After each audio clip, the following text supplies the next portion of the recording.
All right, looks like we're live.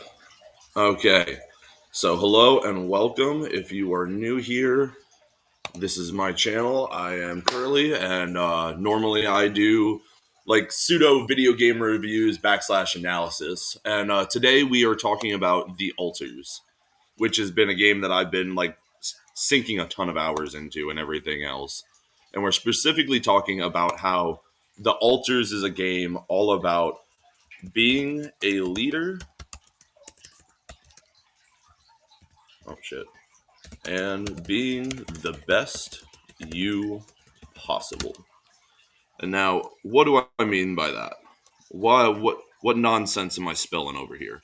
Let me see if I can actually put this into a better position. Yeah. So, what do I mean by this? Being a leader and being the best you possible. So, in order to get into that, I gotta go into three separate sections. Or shit, didn't mean it. Three separate sections that I want to go into real quick. The first one is going to be the story. And yes, there will be spoilers. So if you plan on playing this game, please pause the video, go play it the rest of the way, get the rest of your story out of the way, and then come back here and we'll sit here and talk about it together. So I have to go over the story in order to get across what I'm actually getting, like get to what I'm actually getting across.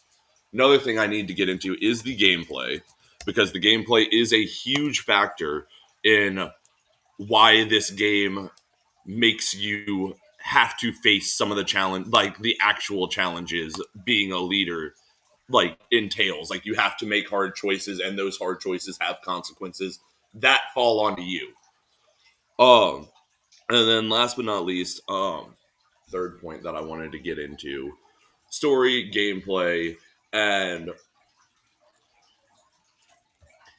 what it means to be a leader is the last section I'm gonna get into right there at the very end. So, starting off with the story, I am gonna give a rough summary of everything. You are a on a space mining operation that is going out into deep space. Your entire crew is put into cryosleep, and you're looking for a material that is called rupidium. And this material is only found in stars that have three suns. So in super rare galaxies. Sorry, my throat had a little tickle. And your ship is specifically has what's called a quantum computer on it, and this quantum computer looks for specifically looks for solar systems with three suns in them, because it knows that that's the highest chance of having rupidium there on one of their planets. So you're I believe you're a builder on it named Jan, who is crash landed on one of these planets where there are three suns. And in the crash landing, your entire crew except for you dies. And there's like a bit of a mystery around that starts to get revealed later. And I'll get into it later on, because that's a lot more spoiler territories. If you're still here, you probably need to go if you don't want spoilers from here on out. Oh, sorry. So Jan ends up the only survivor, and then what you have this base that's a giant wheel that can move and everything, but it needs multiple people in order to operate it. Like one person can't do it alone. It's literally impossible. Plus, also, your character is a builder. He doesn't have the expertise to grow food. He doesn't know how to make good food. He doesn't have the expertise to be a technician. He doesn't have the expertise to be a doctor. He doesn't know science. He's not able to research and actually build things on his own. Like he's not able to come up with new ideas. Well, he can come up with new ideas on his own, but not like super advanced ones like we're going to get into a little bit when we start to get into what more of like the sci-fi nature of this. So he's stuck there. He gets into contact with his mining corporation, and they let him know. Or well, first actually, he finds rupidium. He actually finds the material that they sent him there for in the first place. Then he gets in contact with the mining corporation and tells them that he has the rupidium. And then after he tells them they have the rupidium, they send him blueprints for something called, or well, I think the womb's already actually on the or no, I think he actually had to build it. I can't remember if you actually had to build it or if it was already on the base altogether, like at the start. I think you actually had to build the womb, and then after you built the womb, you were able to take the Rapidium and go down there and take the genetic material. That's what it was. It wasn't blueprints. They sent genetic material over. You're able to take the genetic material they sent over and then use the Rapidium, and it clones a sheep. So you've now made life from practically nothing but a blood sample, and that's almost amazing. Um, so then you contact your mining corporation. You let them know what happened. You cloned a sheep. You named it Molly, which is a nice nod to the first sheep ever cloned. Um, and then after that, the mining corporation tells you you are not going to be able to survive alone. So you have to alter yourself. You have to make a clone of yourself. But it can't just be a straight clone of you, because then it will not be able to have the expertise in the fields. I should have drank some water before this. Um, you're just a builder. You don't have expertise in any of the other fields that are needed to actually operate the base. Like I said, you don't have doctor expertise. You don't have technician expertise. You can't do all these other things that it's actually needed for you to do. Um, so what he asks you to do is to go to the quantum computer. When you go to the quantum computer erases what you see as memory logs of all the other crewmates that are on the ship, and then it shows you a streamlined version of your character Jan's life. And you get it all the way from the beginning, where like he's a young boy in a fucked up situation where he's got an abusive alcoholic dad and a mom that just takes it so she can keep the family together.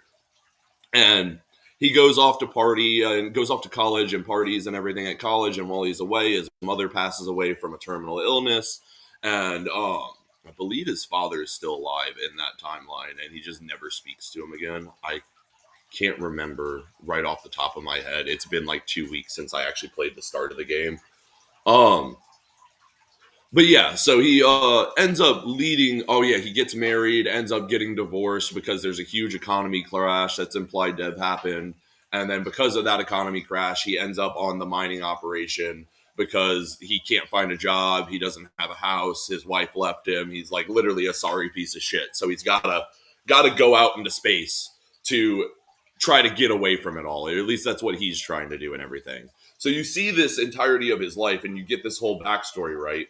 But then it gives you a branch off point where instead of going to college and partying and everything, you can actually see what happens if you stayed home and actually took care of your mother and like actually stood up to your father and like kicked him out and stopped the abuse and everything. And what that happens is you end up with another personality which actually grew up to be a technician, and he's got different memories, different life experiences, everything else. And they imply that it's the quantum computer that actually makes up the data and then places it into the brain of the alter. So you essentially have a version of yourself that has experienced different things and has different expertise that you are now talking to. And the personality shift is, while not night and day, it's different enough that it's almost another entirely different person. Like you at your core are still Jan. You can still like kind of see where he's coming from, but like his emotions are way out of whack. Like he doesn't see logic that well. He wants everything to be in a more natural state, even though he was born in a very unnatural way.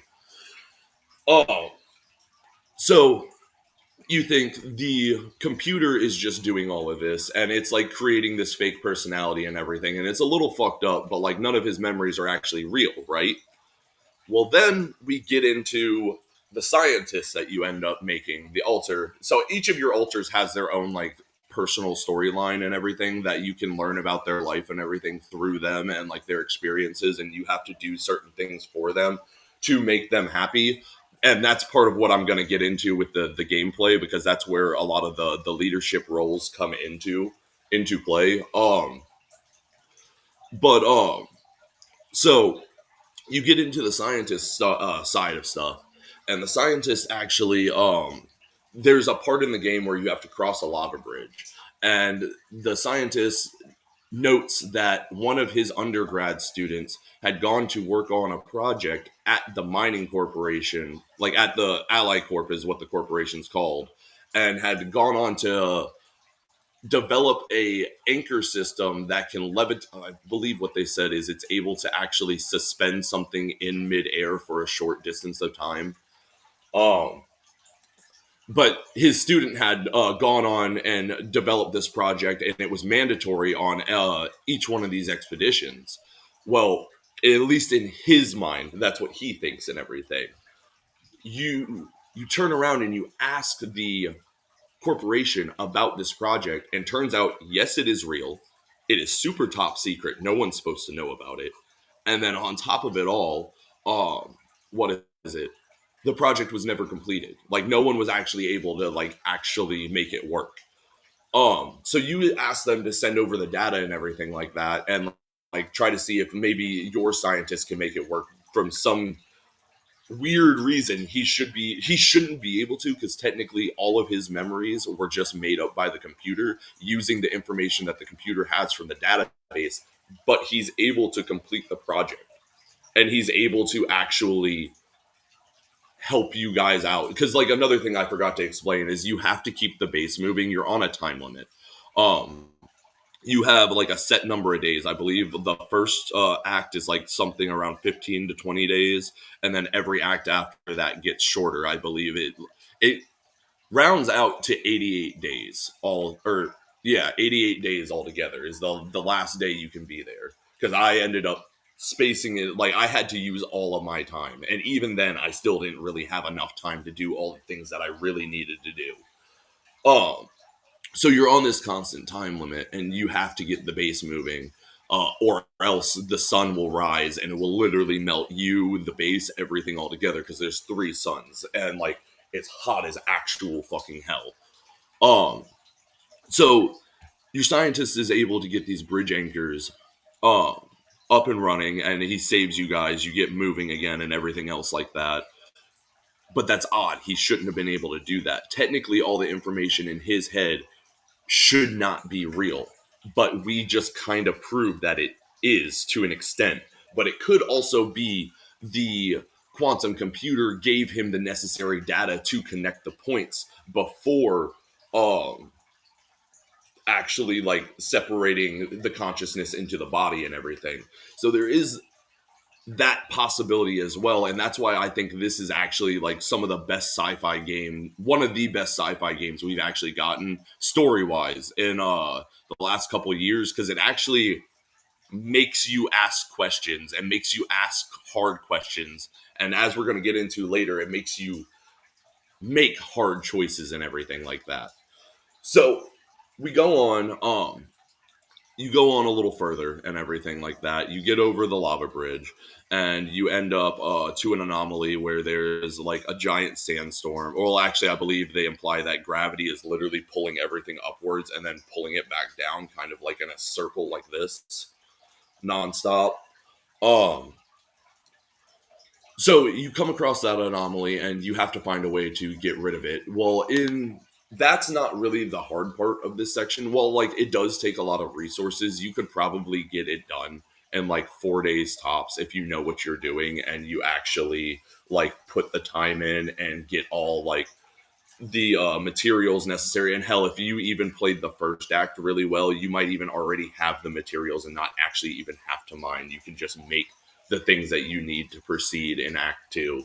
But the real challenge comes when you find out that all of your alters have a brain tumor. Every single one. You don't have one, so that's how you know it's not like a disease from the planet or something. It's actually a brain tumor that comes from the altering process. You discover it because the sheep, Molly, actually ends up passing away, and you have to perform an autopsy on her. And through that, then you have to get an MRI scanner, scan all your alters, see what's wrong with them, and there's a couple solutions that you can go through, and this is where the game branches into multiple different choice paths. I believe altogether there are 6 actual different endings that you can go through. There might be more. I have not found them all. I only did one and then looked up the other endings on YouTube because I don't have the time to sit here and play the same game like 3 or 4 different times. I do want to go back and try to do a perfect run, like try to go all the way from the beginning all the way to the end and see if I can actually fill up this part right here, which we're going to get into the lessons learned and everything. But before we get into that, we're going to finish the story out. Um, so it branches off here because you have a couple different choices to deal with the brain tumor. You can create what's called a tabula rasa, which is a version of you that has no memories at all. It's never been conscious. It's supposed to have no personality, nothing. Like, it's supposed to be a blank human organ slate, essentially. Um, and you are supposed to wait a couple days for it to fully like manifest and everything, and then you are, yeah, for its brain to fully develop, and then you have to cut its brain out and turn that into a potion that all of your alters drink. So it's kind of pseudo cannibalism. I mean, it plain out is honestly kind of cannibalism, even though it's cloned meat. um but it saves all your alters. You can either do that, or you get from the corporation a brain chip that you can place into all of your alters' heads that will remove the tumor, but give the corporation full access to their emotions, thoughts, and a bunch of other things. And another thing that I failed to mention as well is that none of this is legal. And the entire point of the game is for Jan to get back to Earth. So when he gets back to Earth, if anyone finds out about his alters, there's immediately going to be a legal process around that. Like, he's going to get tried. They're going to see what like the ethical nature and everything around this is, because technically the project that you use in order to alter yourself, the quantum computer where you actually create different personalities and everything, is actually a experiment done by Allied Corp that was shut down initially because of the disturbing results that it had, and it was deemed that it was unethical and illegal to do. Um, so putting the brain chips in immediately gives the corporation biosignatures of multiple people of the same DNA. So instantly, you put that brain chip in, the corporation's going to know immediately what is wrong. Like, they're going to be like, "Oh, you have alters there. Like, you can't be doing that. That's illegal." But this is where it comes into a gray line. Humanity is on an actual resource crisis, and the rapidium is the only thing, because we've seen that its molecular structure is like so finite that it can literally create anything. It can create animals, it can create people. So they need this rapidium to create the things that they need for the resource, for Earth to not go into an actual all-on riot war fucking dark age. um so they see that you have the rapidium, so they are willing to turn a blind eye to a certain extent and everything like that. um so you have to make those two choices, and depending on which choice you choose has dire consequences. One, the brain chip splits off into 2 separate endings, which can either get you a good or bad ending in each one. um each one also has consequences for Jan himself, somewhat consequences. The one ending, I would say, it's supposed to be an evil ending. I would say he turns out on top, even though like most of his life is dictated from that point. If you go with the brain chip route, you don't suffer any consequences. Well, I mean, you suffer a little bit of consequences. You have to do certain things to disable the brain chip and like actually get it in a way that you can make sure that your alters survive and make it back to Earth with you, because that's another point. Like, that at a certain point you start to realize that's also the goal. Like, it's trying to get off of that planet without just you. um or if you go with the tabula rasa route, which was the route I went with, you lose half your crew.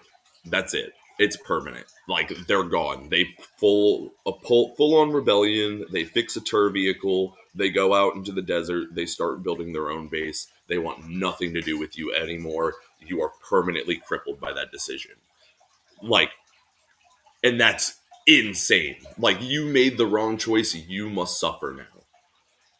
In both of these, you move on to Act 3, where you end up in a sandstorm. You end up actually going through the alter process yourself. You go to the quantum computer and you have it restructure your brain in the way to be a leader.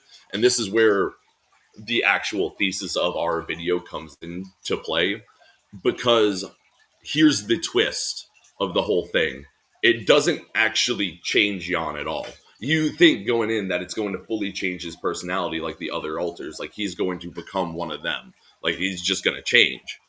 Um, but that doesn't happen. What happens instead is he actually goes into his subconscious and talks to his oh, what do they call it? I guess it is his subconscious specifically is what he's talking to. He's in his subconscious talking to his subconscious at the same time, and his subconscious reveals something that he's kind of known all along. And like I mean, I guess I kind of knew, but like I didn't really like put the pieces together because it makes sense. Jan survived because the quantum computer made sure that he had the last amount of oxygen and made sure that he was the one to survive because he had the best possibility of surviving the outcomes and actually getting the Rapidium back to Earth. It chose him over the actual leader of the group because of how many different possibilities and how many different people this one person could be. And I also believe that what it was trying to get into here was that not only did Jan have all these possibilities, right? And he made the altars and everything, but to get the best ending and everything else like that, you have to get what are these called? Actually, I'm going to hold off on that. I'm going to get into that a little bit later into gameplay. I'll finish up the story segment first. Sorry, this has been a lot long-winded. So, after Jan wakes up and everything's perfectly fine and he's normal again, he does realize what to do, though. He ends up getting his way through the sandstorm. Like I said, in Act 3, it could play out differently if you chose the brain chip. So I'm now going from my experience of killing the tabula rasa and feeding it to everybody else. So, you're in this sandstorm and you actually use the lights from the Tur vehicle of the alters that escaped or that rebelled from you and use that in the navigation system to pinpoint your way out of the sandstorm. And then you're finally in the pickup spot and all you need to do is shoot a beacon up and let the because there's a space crew in orbit that's ready to pick you up, let them know that you're ready to be picked up. You go to shoot off the beacon, turns out there's a giant force field around the entire planet, and that was what was part of draining the oxygen and actually killing your crew. You have this big climactic final act where you have to like have a shit ton of resources prepared, because you're kind of like timed going all the way up to the top of this big climax where you have to take down the barrier and everything. It's super fucking cool, and like I could get into explaining it all, but I'm not going to explain everything. There's like a bunch of anomalies and everything that like are kind of the enemies in this game, and you deal with them by dealing with the barrier. And it ends in like this. It's not really even a battle per se, but it's kind of a battle. It's like a race where you have obstacles that are willing and going to kill you. And if you aren't prepared, you are just stuck and that's it. You're done. You got to go back, kid. You got to reload your save. You soft lock yourself. Um, but after that happens, you beam up and there's a couple more choices that you're given to deal with the crew and actually get your altar safely on board. So you have these things that are called Rapidium arcs because Rapidium is super fragile. It's not actually able to make the trip back to Earth. So you have to make a specialized container for it in order for the Rapidium to actually make it back in a usable state. Um, so you make a fake Rapidium arc and put your altars in it. You can choose to do that, or you can just choose to actually show them to the corporation, which is just a bad idea. Because they will kill them on sight and everything else. Like, or actually, I don't think you can. I think no matter what, you have to do the Rapidium arc. Um, but there's a couple ways you can deal with the crew in order to get back. You can hack the terminal and tell it to go to where you want it to go so your altars are safe. Or at this point, you're dealing with someone from the corporation named Maxwell who has used these experiments in the past and everything like that, as like a means to an end almost, and he's the reason they got banned in the first place. So at this point, you're either trying to get your altars away from them or take your altars to them, and essentially you're his puppet if you take them to him. I chose to set them free, and in doing that, you have a choice between either blowing up your base with like all the crew members that came to pick you up inside, and then taking your altars and you back to Earth alone, or you can put them all to sleep and then carry them back onto the ship and have them actually not be murdered and taken back to Earth with you in your what you would call it, and your altars and everything. So if you do that, you end up in an ending where I killed everyone and I ended up getting my altars away from Maxwell. You end up in an ending where you're in a legal battle with Maxwell where the corporation's actually on your side because you brought the Rapidium back, and they're actually helping you fight him and make him look like a crazy madman that forced you to do everything. Meanwhile, your altars are living somewhere, living their best life because they send you a coded message telling you about everything. There's either that, and I looked up, like I said, what happens if you do side with Maxwell. You end up becoming his lab experiment guinea pig, along with your altars and everything else. It's not a great ending. It's probably the worst ending you could choose in the actual whole game. Mine's not much better. Mine, I would say, is probably the perfect neutral ending out of all of them. And that's fitting for me. Normally, I try to go for neutral endings instead of good or bad endings. So that's the story. And I thought it was a great story and everything like that. It had me fully engaged. And like I said, there's a point in Act 2 where you could get not an entirely different story, but you can get an entirely different Act 3 than I had. So, excuse me. Getting into the gameplay of things, where I think this game is actually trying to say something about being a leader and being the best you possible. I believe it's trying to say something with the lesson learned wheel here. So every single altar you create, you can either use them like tools and use them as a means to an end, or you can treat them like people. And you can actually get to know them, and you can learn about like their wants, their needs, their fears, they are people that are you, but also altered in a way that are so different that like you actually, so like when dealing with the technician, for example, you have to appeal to emotion and you have to avoid flattery because he doesn't like flattery. So you appeal to his emotional side. You go, hey bro, like listen, if you want to punch, I get you're mad, but if you want to punch me, just punch me. Like I know that would cheer you up. And instead of punching you, he's just like, you know what? That's funny. Like you cheered me up just by doing that. Thanks, man. Like the offer alone was all he needed. He just needed to know that you cared enough to let him do that. While on the other hand, you have the scientist, which appeals to logic and is very motivated by flattery and everything like that. Where a lot of times I thought it like being comforting him would like help him. It normally just pissed him off. So like him, I had to be straight with. I just laid it out as clear as possible, and he liked that. He liked that. And then also, like I said, if I was in a situation where he was like, I don't know if I can do this or not, I just appeal to flattery. Oh man, you're the smartest in the world. You really don't think you can do that? And he's like, no, you know what? You're right. I am the smartest. And just fucking jumps on that. So like these are these are you, but they are also different people. And learning how to interact with them and make them happy is all part of being a leader.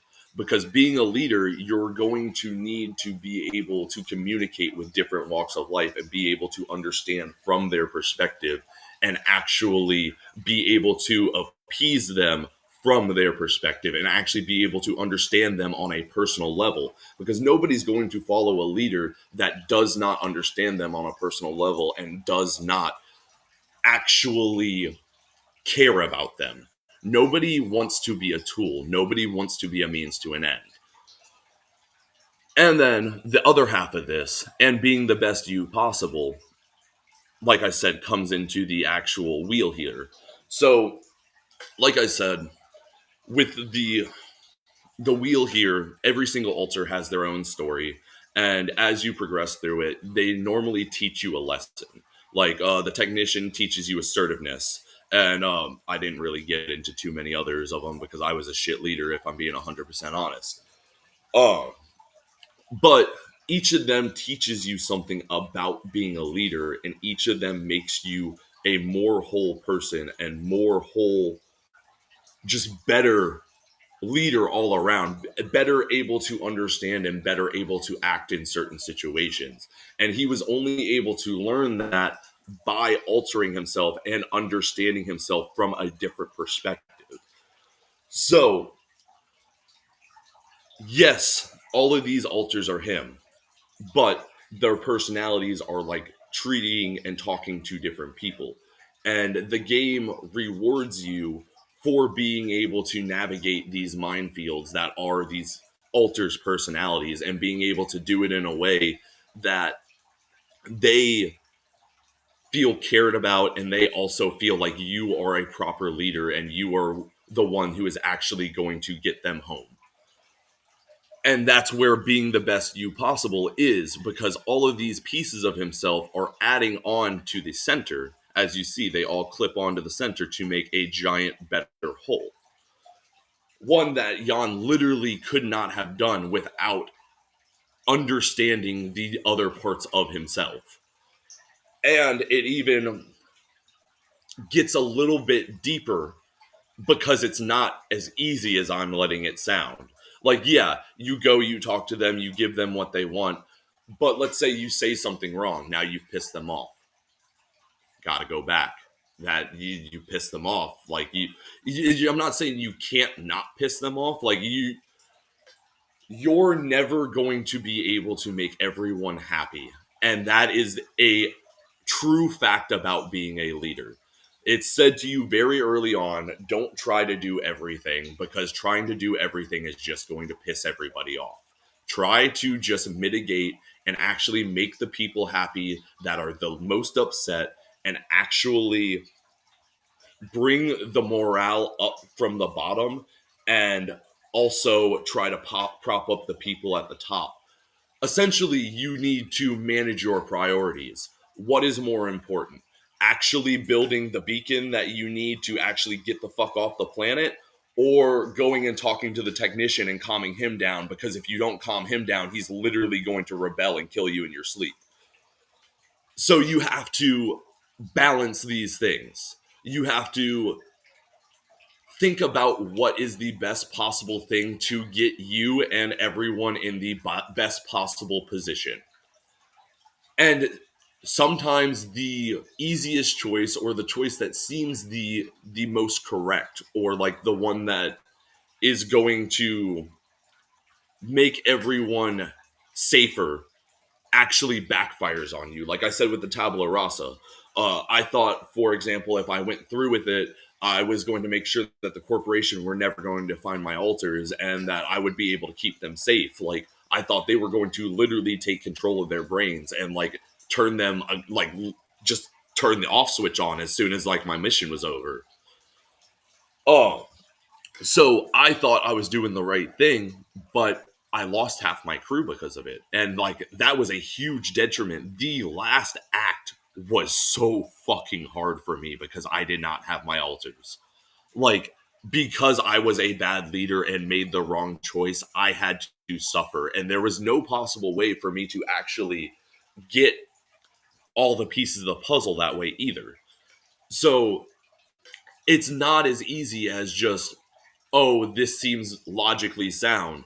No, you have to think about other people. You have to think about their perspective of it. You have to think about how they're going to respond, how they're going to react, what they might do to you as a response or reaction to that action that you initially made. Because as a leader, all choices and responsibility falls on you. And you have no one else to blame in that aspect. Only you can prevent rebellion fires, right? So it reflects the fact that you need to be a leader, and in order to be a leader, you need to be able to communicate with people in a way that is both healthy and also, how do I say, also kind of assertive as well, in a way that like makes them feel comfortable but also respect you at the same time. And at the same time, also the gameplay through giving you a time limit, and as well making it so you have all these different things it seems like you have to do, but you can't do within the time limit that they give you, and you have to mitigate and prioritize. That is also all about what being a leader is. Like, you're never going to be able to get it all done. You're never going to always make everyone happy. You are always going to try to get everyone on the other side where they are in a better position than when they started, but that's not always going to be the case. And if that isn't the case, you as a leader have to deal with those consequences. And part of being a leader is dealing with those consequences and using them in a way that can benefit the team as a whole as well. So I kind of already have been getting into the third part here as I've been talking about gameplay and everything else like that. What it means to be a leader is, honestly, like I said, trying to get you and your team through a project on the other side. Well, okay, let's say you have a project, and we're gonna get into a little bit of drawy time here. You got to move some boxes, right? You got a team of people. You got me here, right? Leader. You got Susie here. Bad back. And you got Jorge here.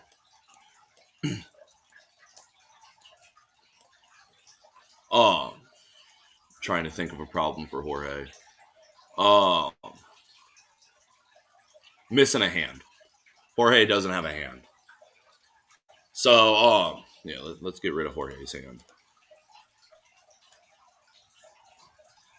So now, you have to get all these boxes separated into two piles, right? But you can't do it all yourself because you've only got 20 minutes. And you know it takes you 30 minutes to do it. Well, you can't exactly have Susie take on you can't split the workload into threes, because Susie's got a bad back and she's not going to be able to perform as well as you are, and Jorge's missing a hand, so he obviously can't work near as well as you can either. So what you have to do is now find a way to make this work. And if you can't make this work and you fail, then you have failed as a leader and you have to deal with the consequences. And the game, through its gameplay, reflects this perfectly.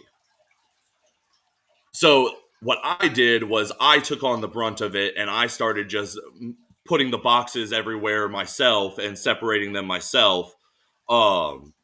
And just started carrying them, and like I occasionally was like, hey Susie, can you like look over these boxes and make sure that I'm actually separating them correctly? And I was like, hey Jorge, can you make sure that, like, they're actually stacked correctly? That's what I did in my version of the altars, and all it did was put a band-aid on things. And like I made the time limit, but I barely made the time limit because I hindered myself so hard. what I should have done and what would have been the better solution would be for Susie or for Jorge to be over here separating them out, and then for me to be carrying them most of the way.